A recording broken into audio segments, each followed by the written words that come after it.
Hey guys, this is going to be a little bit different from my normal videos, like my gameplay stuff. This is going to be a straight up rant, right? So I play the game a lot. I've been an original backer since 2012, playing since 2014, every single patch, a lot of hours. So I have a lot of opinions about a lot of these issues that come up, and especially about the little problems that persist we're literally talking about years of this, that would be really easy to fix, but CIG just hasn't gotten around to it or hasn't been prioritizing it. But, something we have to live with. Um, well, 'cause actually, as the people that play the game, you know what I'm saying? Um, I've been parsing the game files since about point 0.9, and I've been scraping leaderboard data, just kind of an idea of where the balance is between weapons, ships, controllers, that kind of stuff. Just a lot of people might say that, oh, you got to wait till the very end to balance everything, but to me, an MMO is never really finished. And so balance is a continuous process, and especially at this point in development when it's much easier for CIG to change values or kind of point the game in a different direction or fix things or nip them in the bud, that kind of stuff. That's why I think the player feedback at this point is really important, and understanding these kind of issues is important. And you don't have to take my authority on it or whatever. But I'm just throwing my thoughts out there since I've had a lot of playtime. I think in 2.6, because of the holiday, I have a lot of flight hours so far. I think it's like 30 in AC alone. I've been kind of looking at some of these issues that have been persisting and new ones that are popping up here. Um, and then I actually did some leaderboard parsing. So this is what you're looking at right here. Is I scraped the leaderboard, dumped it in a spreadsheet, did some little, very minor basic analysis on it. This chart right here is where I'm going to start. This is the ship count. So the blue bar is the total population of people that went in the squad battle and what ship they used or what ship they prefer, because we don't have that precise of stats on everything. So you can see that um, ships like the Mustang Alpha and the Roy, these are starters that most people have, are obviously highly prevalent in terms of the total population, but virtually non-existent in the top 100 because they're not really combat ships. And that's kind of what you would expect. I mean, if anything, I've always said that, if you have a starter ship, you should at least get like a Gladius loner or something like that, to go in AC. Because if you go in a Mustang or an Aurora, you're just gonna get stomped. Like it's not. There should obviously be team balance issues too around what ship you take in, because one Mustang is not the same as one Hornet. But right now, Squad Battle treats it that way.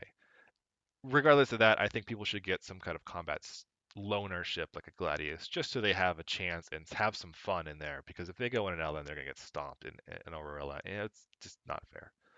Um, anyway, so back the the red line is how they are in the top 100. In case I missed that point.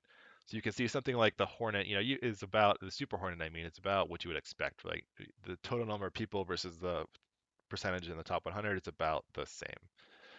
But there are some ships here that are underperforming. Some combat ships here that are underperforming, right? As combat ships, you would expect them to be doing a much higher job. And the one that I'm going to start with is the regular Hornet, the F7C, especially when compared to the Super Hornet, the F7CM. Um, as someone that owns both of these ships, and I think the regular Hornet was my original pledge back in 2012. Um, you know, they shouldn't be as dissimilar as they are. The Super Hornet right now is so strong in multiple ways over the regular Hornet that it essentially makes the regular Hornet completely irrelevant as a ship, a complete waste of money. And that's the same thing for the Wildfire. A lot of people, I feel terrible for these people that spent $65 more than the regular Hornet. I think $10 more than the Super Hornet for a skin that is worse than the Super Hornet. Right? It's on a platform that just weak. And the first thing they did in 2.6, this is a relatively recent change. Let's look at the regular Hornet here. Um, is they gave it. It's so hard to click on these little racks. They gave it a size 2 missile rack. So CIG did a great job by kind of unifying or standardizing the way that they handled sizes and weapon racks. So for example, a size 3 weapon rack can carry one size 3 or 2 size 2s or 4 size 1s. That was a great move on their part. It was long overdue. The bad thing happened here with the regular Hornet though, in that it got a size 2 while the Super Hornet got a size 3. Now, in my opinion, they should both have size 3s. The only real difference to me that the Super Hornet should have over the regular Hornet is that extra seat, right? That person can control the top turret independently, or they can look at like the radar, or they can throw one of those tracker modules in the center there and kind of be like a command and control guy. Like that's the benefit of the Super Hornet to me. But now it's got bigger missiles, despite being the same size. It's not that much. All it has is that extra seat right there. Otherwise, it has the same dimensions as the regular Hornet. Um, it shouldn't have. I should say rather, the regular Hornet shouldn't have smaller missile hardpoints. That makes no sense, and I don't know why they did that. That's a relatively new issue. If we look at the armor, this has been an issue since the very beginning of the Super Hornet, and I forget if that was 0.9 or 1.0 or whenever the Super Hornet came out, um, is that it came out with armor values assigned. Now every ship, as you can see, Alex here, has an armor component attached to it in the game files. What you're looking at here is a spreadsheet of all the armor values from the game files, in just kind of one spot here. The Super Hornet has its armor filled out so that it mitigates 35% of all physical damage, 40% of absorption damage, only 5% of energy, which isn't that much. The trade-off, of course, is that it has a higher cross-section multiplier, which is fair, right? And this is the strongest armor in the game, um, which you might kind of expect because it is not a heavy fighter, but it's a tankier fighter compared to something like a Saber or a Gladius or whatever. So it should have some armor. And it wouldn't be that much stronger if they actually took the time to fill out all of these other armor values for other ships. I mean, the Saber, for example, is supposed to be stealthy versus the Hornet's tanky. Yet it has no values filled out for its reduction in infrared or EM or cross sections signatures. There's no reduction. The Ghost has that right now. Um, and you can kind of tell that it's much harder to lock missiles on a Ghost, for example, and even if it's hard to detect in radar in some situations too. It would literally take CIG to change the value in an XML file, or to go into their data forge tool, which seems to kind of do that for them, and just put a number in there, right? Like 50% IR reduction. This is a stealth fighter. This is the F-22 of Star Citizen in terms of like its signature. They haven't done that. But back to the Hornet, right? Again, the F-7C, no values filled out. Is that intentional? I don't know. We really have very little feedback in terms of what these things should be.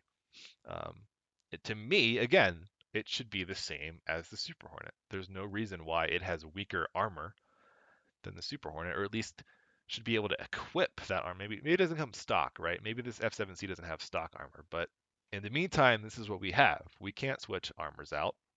And so we're stuck with a 35% difference in the amount of physical damage that the ship takes. Why would you ever take the regular F-7C?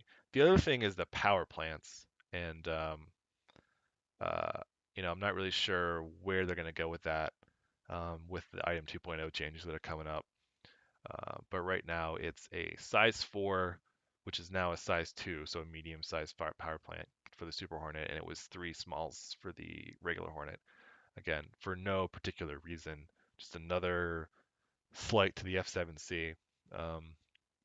So why would you ever take that over the Super Hornet? I mean, once you throw on all the weapons and the ball turret and any other component, it's going to be just as expensive as a Super Hornet. But you're throwing your money away because you're going to have a weaker ship, an inherently weaker ship, for no particular reason. The other major ship that I have a problem with in terms of how it's been dealt with by CIG is the Gladius. You can see here it's drastically underperforming. It's supposed to be the premier light fighter in the game, right? It is a relatively cheap ship, which is kind of what you would consider in the light fighter class. But it's a combat ship, and its UEs, as far as we know right now, the only light fighter. It's a light fighter that you start with the Gladius 42. That was stupid. And it's kind of a sleek looking cool ship. It shouldn't be as terrible as it is. And the main reason to me why that occurs is the weapon mounts on the wings. So if you can look at this kind of stock loadout, Gladius, you can see how small these little weapons look on the wings here. They're just tiny, right? This is a size 2 mount. It should be a size 3. Even if it had two size 3 wings and a size 2 nose, it would be way weaker than a Saber, way weaker than a Hornet, way weaker than a Buccaneer. It wouldn't really, in terms of firepower anyway, wouldn't compete with those ships. But it would at least have a chance, right? Compared to what it has right now, which are these tiny little size 1s on there. You can't do anything with size 1 weapons, especially in a combat ship. Like, when you're in a combat ship, you should probably be starting at size 2s, right? For something like an Aurora or a Mustang or a starter non-combat type ship, okay, size 1s, that's what those are for, right? Bare minimum weapons. You can hold some off for a while until you can escape. That's great. If you're in a combat ship, you need to fire these guns a lot. They need to actually be doing something when you're firing them. And they're not right now. The Gladius is another ship that is a total waste of money. And it's sad because that's what I would love to recommend if you're a starter combat guy and you want to dogfight, but you don't want to put a lot of money into the game, or not an obscene amount of money into the game. Go with a Gladius, but I can't say that because it's terrible right now. It's easier to kill a Gladius than pretty much any other ship, maybe except an Avenger, just because they're a little bit chunky right now. And yeah, so we see a drop in performance for the regular Hornet. We see a drop in the Saber too. Um, it lost that overpowered shield that it had last patch. That was clearly a bug, but it didn't gain what it was supposed to have, which is that stealthiness. Um, so it's hurting right now. And what we ended up with right now is that the Warden, the Vanguard, Warden, and Hoplite are very, very strong because they're very, very tanky and hard to take down. So if you're a fixed pilot, um, you can't really do any better right now than that ship. I mean, it also has size 4 missiles, which I'm sure, because missiles do so much damage right now, or I should say generate so many points right now, um, it's certainly not hurting it. But it also has those, that array of 4 size 2s that are really strong in this patch. The Glaive also has been, you can't really tell on this chart, but it's a pretty strong fixed weapon ship right now, especially against something slower like a Super Hornet that can't dodge a lot of those size 5 shots coming out of the Glaive. It's just going to get obliterated. But yeah, so I think we need to kind of encourage CIG to take a second look at the regular Hornet. That's a big deal to me, especially the that missile change they made. I don't know why. I assume maybe armor values will get filled out eventually, but it's such a simple fix for every ship. For every ship should have armor values filled out. And the Gladius, as I've also been saying for a while, needs to have size 3 wings and a size 2 nose. Really quick, a lot of people also are concerned with controller balance, rightfully so. I think this patch, because they also changed all the weapon uh, velocities and DPS and things like that, kind of skewed it slightly. There's not enough difference between size 2s and size 3s as there have been in previous patches, which means that gimbaled weapons, which typically are in the size 2 range, are relatively more effective than size 3s because they're going to have higher time on target. So you expect the difference between a size 2 and a size 3 to be balanced between gimbaled and fixed needs to be about, anywhere from 30 to 40 to 50%. Right now it's like 10 to 20%, which is way too low, and that's really hurting kind of joystick pilots. And that's, I think, a huge part of why gimbal loadouts are very strong this patch. I think there might be also some concerns about the rotation rates for fixed pilots. They're also having trouble getting time on target as much.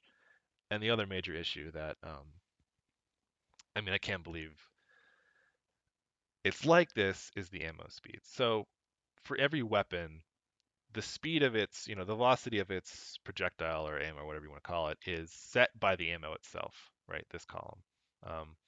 So you can assign ammo to be used for a certain gun. What you wouldn't expect is for this difference to be so huge between ammo of the same type. So these are the repeater weapons right here, the size 1, 2s, and 3s, the CF series laser repeaters. you wouldn't expect it to be so drastic. You can't have a ship like a, I don't know, that has different size weapons on it, like a Gladius or like a Super Hornet or a Vanguard. You can't have a unified pip, which means you can't be hitting with all your weapons at any given time. Now that's a major, you know, harm to fixed weapons pilots in things like the Glaive and things like the Super Hornet, because they can only be hitting with a certain number of their weapons at any given time. So yeah, as you can see, between size 1 and size 2, 300 meters a second difference. That's extreme. And it's even worse between size 2 and size 3s. All of a sudden you're looking at, um, 500 meters per second. That's a huge amount of pip spread. And that's, makes no sense. As the same type of gun, you would expect them to be the same. Um, and that applies for the M series and the, I don't know, tarantulas, all that stuff. The Omnis, I mean, the Omnis are kind of weak this patch anyway, but um, yeah, that's easy stuff to fix. I don't know why they went that way. I don't know why that the larger weapons are so much slower than the smaller ones, but it's actually hurting those pilots that like those ships with mixed weapon sizes. I think that's about it.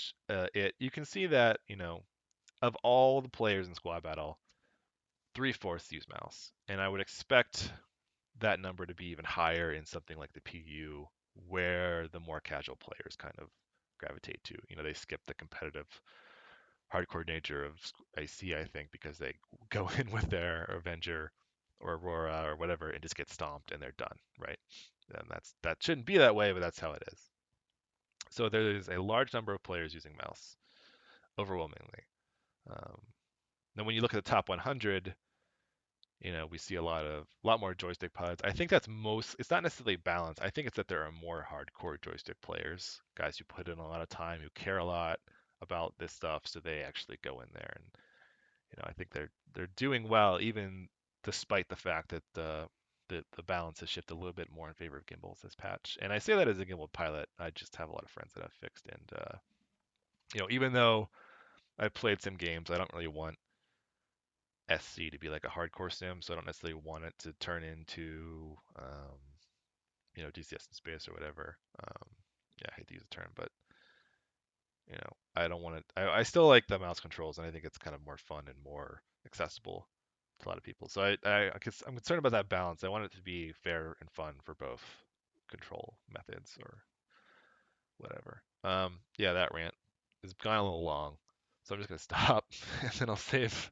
I don't know if I have anything else to rant about. Maybe just the glare and Broken Moon. Like, what the fuck, CIG? Light green HUD on a bright blue background. For 2.5 years, we've been looking at this thing, man. It's driving me crazy. So, hopefully, I got that out of my system. And hopefully, I don't think CIG's listening, but at least I said it. So, all right, we'll probably just stick to gameplay videos because I don't know how good I am at this. So, I'll see you guys.